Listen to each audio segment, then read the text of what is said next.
안녕하십니까. 평택촌놈TV 봉시선생 이강민입니다. 2020년 9월 24일 일일 시황 시작하도록 하겠습니다. 오늘의 주요 뉴스입니다. 첫 번째로는 미국이죠. 소셜미디어 기업들에 대한 면책 특권을 제한한다고 합니다. 그래서 이런 것들을 추진을 하면서 기술주들이 급락했어요. 그리고 뭐 어제 같은 경우에는 또 테슬라가 급락하고 그러면서 전반적으로 나스닥이 급락하면서 다른 뭐 다우존스라든지 S&P 500도 영향을 받는 그런 모습이었습니다. 어쨌든 전반적으로 분위기가 안 좋아졌어요. 사실 뭐 이렇게 나스닥이나 S&P 500 이런 시장은 성격이 다르지 않습니까? 그래서 똑같이 굳이 움직일 필요는 없는데 똑같이 움직였다는 건 심리적으로 좋지 못했다는 거죠. 자, 두 번째로는 테슬라가 어제 급락을 했는데요. 배터리데이에 별다른 언급이 없었어요. 그래서 뭐 또 시장 참여자들이 좀 실망하는 그런 상황에서 이런 모습이 나온 게 아닌가 생각이 듭니다. 자, 등락 결과입니다. 코스피는 하락 출발했고요. 그리고 추가 하락하면서 하락 마감했습니다. 그리고 코스닥 같은 경우에는 하락 출발 후에 역시 추가 하락 마감했습니다. 등락의 원인을 보면은 코스닥은 역시 수급을 볼 수가 있겠고요. 오늘 뭐 전반적으로 좋지 못한 수급의 흐름이었습니다. 그리고 코스피 같은 경우에도 역시 수급이 좋지 못했고요. 그런데 이제 가장 중요한 건 해외 증시죠. 어제 미국 시장이 급락하면서 시장이 전반적으로 좋지 않았기 때문에 이런 모습이 나왔다고 보시면 될 것 같고요. 역시 현재 시장은 미국 시장의 영향이 가장 큽니다. 그래서 미국의 눈치를 볼 수밖에 없는 흐름이고요. 그런 흐름 속에서 이런 상황이 나왔다고 보시면 될 것 같습니다. 또 장중에 미국 선물도 좋지 못했어요. 그런 영향으로 더 하락했던 모습입니다. 특이사항을 보면 오늘 코스피 같은 경우에는 모든 업종이 약세를 보였고요. 코스닥은 최악의 종목 흐름이 나왔다. 그래서 보통 이제 지수가 빠져도 종목들이 움직이는 상황이 오기도 하는데요. 오늘 같은 데는 전반적으로 다 좋지 못했어요. 화면 보시겠습니다. 자, 코스피 지수 오늘 결국은 이제 2271로 마감을 했어요. 전저점이 2270이었었죠. 장중에 이탈을 했었고요. 상당히 좋지 못합니다. 그래서 흐름 자체가 굉장히 약하고요.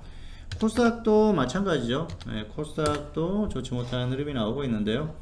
뭐 코스피보다는 약간 좀 낫습니다. 그런데 낙폭은 만만치가 않아요. 그래서 코스닥이 강하다 그렇게 보기도 어려운데 직전 저점보다는 조금 더 높죠. 어쨌든 코스피가 계속 빠지면은 더 빠질 가능성이 있기 때문에 그때는 정말 조심해야 되는 그런 흐름이 아닌가 생각을 하고 있습니다. 자, 오늘 시장의 흐름 보시면은 수급적으로 좋지 못했어요. 코스닥 그리고 코스피 다 좋지 못했고요.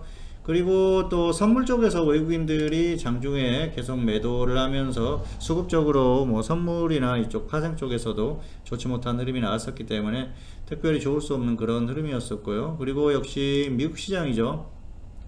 미국 시장이 어제 낙폭이 컸죠. 그래서 역시 오늘도 한국 시장도 좀 공포감에 휩싸인 것 같습니다. 미국 같은 경우에는 사실 기술적으로 보면은 전저점하고는 좀 차이가 있기 때문에 크게 뭐 그렇게 아주 약하다 볼 수가 없는데요. 가격적으로 봤을 때는 이제 고점을 기록했을 가능성이 상당히 크죠. 다만 완전히 아직까지는 무너졌다 보기는 어려운데요. 확률적으로는 미국 시장이 역시 하락할 가능성이 상당히 높지 않나. 전반적인 분위기도 그렇고요. 그리고 기술적인 흐름, 가격적인 모습 이런 여러가지 측면에서 그런 상황이 아닌가 생각을 하고 있습니다. 그래서 상당히 좋지 못했고요. 오늘 또 장중에 미국 선물이 좋지 못한 흐름이 나왔었죠.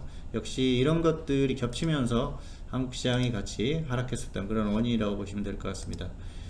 자, 오늘 또 특이사항을 보시면 코스피는 모든 업종이 하락했죠. 코스닥도 뭐 비슷합니다. 지금 출판 매체 복제 업종만 좀 빨간색이 나오고 있는데요. 이러다 보니까 전반적으로 종목의 흐름이 굉장히 좋지 못했어요.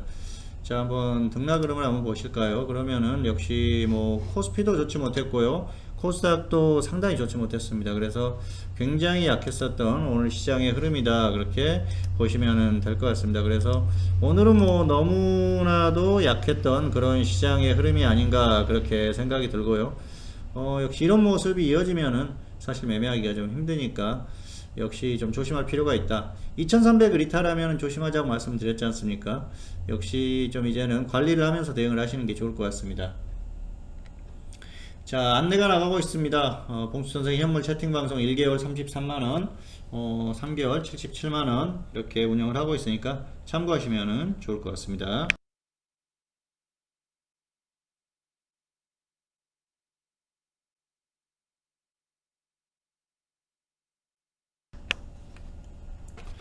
자, 오늘의 관심 종목입니다. 현대해상, 유틸렉스 두 종목 골라봤는데요. 현대해상은 보험금 지급이 깐깐해진다. 뭐 돈이 안 나간다는 거죠. 어쨌든 보유자는 홀딩 후에 매도하시면 좋을 것 같고요. 미보유자는 지수를 보고 접근하자. 지수가 계속 밀리면 굳이 접근할 필요가 없습니다.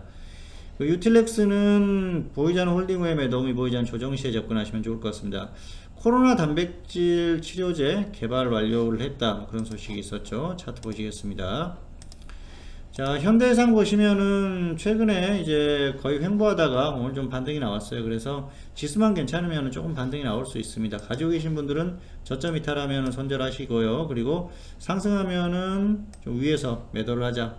뭐 적당히 매도를 하시면 좋을 것 같고요. 없는 분들은 무리해서 접근할 필요가 없습니다. 왜? 지수가 좋지 않기 때문에 무리할 필요가 없다는 거죠. 그래서 지수가 괜찮다 그랬을 경우에는 뭐 저점 부분에서 접근해도 되는데 지수가 좋지 않으면은 굳이 무리하지 않는 게 좋을 것 같습니다. 자, 유틸렉스는 오늘 상승폭이 컸다가 좀 조정을 받으면서 마감을 했죠. 코로나 테마로 움직이고 있기 때문에 가지고 계신 분들은 뭐 쭉 밀린다 그러면은 손절하고요. 그렇지 않으면은 좀 반등할 때 위에서 매도하시면 될 것 같습니다. 그리고 없는 분들은 역시 뭐 그렇게 가격 메리트가 나쁘지 않기 때문에 조금만 조정받아도 한 번 정도 좀 접근해 보셔도 크게 무리가 없을 것 같습니다. 자, 오늘의 매매 결과. 자, 오늘 결과는 좋지 못했습니다. 장중에 사실 뭐 장 중반까지만 하더라도 괜찮았었어요. 추천했던 종목들도 흐름도 괜찮았고 그랬는데 결국은 지수가 너무 심하게 밀리다 보니까 가지고 있는 종목 또 손절하는 종목 나왔고요. 그리고 역시 보유한 종목도 흐름이 그렇게 좋지 못했었던 흐름이었고요. 오늘 뭐 장중에 신규 종목 한 종목 또 추천을 했습니다. 그래서 이 종목 같은 경우에는 오늘 강했어요. 오늘 지수가 빠지는데도 강한 흐름을 보였었기 때문에 충분히 뭐 지수가 밀려도 나름대로 흐름은 나올 가능성이 상당히 높다고 보고 있기 때문에 추천을 했고요. 어쨌든 뭐 단기 수익이 가능한 종목인데 시장이 진짜 무너지지만 않으면은 단기 흐름 정도는 나올 것 같으니까 지금 하나는 또 추천을 했고요. 현재는 지금 보유 종목이 두 종목밖에 안 됩니다. 그래서 최근에 종목 수를 계속 줄이고 있었는데 오늘은 결국 이제 손절한 종목이 나오면서 두 종목으로 줄어들었는데요. 어쨌든 뭐 두 종목 정도면은 시장이 좀 좋지 못하더라도 충분히 관리가 가능한 그 정도이기 때문에 지금은 좀 이렇게 좀 조절이 필요하지 않는가 그렇게 생각을 합니다. 그리고 주식 비중도 이럴 땐 좀 무리할 필요가 없죠. 시장이 다시 또 뭐 2300을 회복한다든가 하면은 또 매매를 적극적으로 할 수도 있는 상황이기 때문에 굳이 무리할 필요는 없고요. 지수가 밀릴 때는 좀 관망하는 것도 괜찮습니다. 그러다가 시장이 괜찮아지면 다시 또 매매를 하고 그러면 되니까 뭐 굳이 무리할 필요는 없을 것 같고요. 종목 수가 많으면 관리가 힘들기 때문에 종목 수는 절대로 많이 가져가지는 말자는 말씀을 드리겠습니다. 자, 지수 전망입니다. 일단은 중기적으로 고점은 기록했을 가능성이 상당히 높지 않나 그렇게 생각을 합니다. 그리고 내일이 중요하다. 무슨 얘기인고 하면은 여기서 곧바로 반등이 좀 강하게 나와주면은 다시 한번 또 박스권에서 움직일 수가 있는데요. 그렇지 않고 지지부진하다 그랬을 경우에는 여기서 쭉 밀릴 수도 있겠죠. 그때는 정말 조심해야겠죠. 그래서 내일의 흐름이 상당히 중요하고요. 내일 반등이 좀 강하게 나온다고 하더라도 계속해서 치고 간다기보다는 좀 단기 박스권에서 움직일 가능성이 생긴다 그렇게 생각을 하시면 될 것 같고요. 그렇지 못했을 경우에는 그냥 빠질 가능성도 있다고 보시면 좋을 것 같습니다. 대응 전략은 이렇습니다. 현물은 뭐 코로나나 뉴딜 관련주에 관심을 갖고요. 가격 메리트가 충분한 종목들, 저점을 확실히 찍었다고 생각하는 종목들, 단기 매매라든지 뭐 장중에 단타 이렇게 가능하겠고요. 무리할 필요는 없습니다. 그래서 가격 메리트 있는 종목들 위주로 접근하시기 바라겠고요. 또 기준을 세워가지고 칼같이 대응을 하세요. 손절가 정해가지고 꼭 지키시기 바라겠고요. 미래를 갖고 계속 홀딩하다 보면 손실이 커질 수도 있는 그런 구간이니까 좀 조심하면서 대응하시기 바라겠습니다. 자, 파생 같은 경우에는 양방향 단타나 반등 시에 일봉 매매가 가능하다 말씀드렸는데요. 역시 지금은 그렇습니다. 시장이 이제 고점을 찍은 흐름이기 때문에 반등이 좀 강하게 나와주면은 하방 공략을 하시는 게 좋을 것 같고요. 장중에는 뭐 양방향 단타는 다 가능하죠. 그런데 시장이 이렇게 좀 흐름이 좋지 않게 변할 때는 역시 단타도 하방 공략이 조금 더 유리하지 않나 그렇게 생각을 하고 있습니다. 그래서 반등이 좀 강하게 나와주면은 아래쪽으로 공략을 하시는 게 현재 상태에서는 좀 맞는 방향이 아닌가 그렇게 말씀을 드리겠습니다. 어쨌든 시장의 흐름이 급격히 어려워지고 있는 그런 흐름이기 때문에 우려할 필요가 없을 것 같고요. 적절히 잘 관리를 하시면서 대응하시기를 바라겠습니다.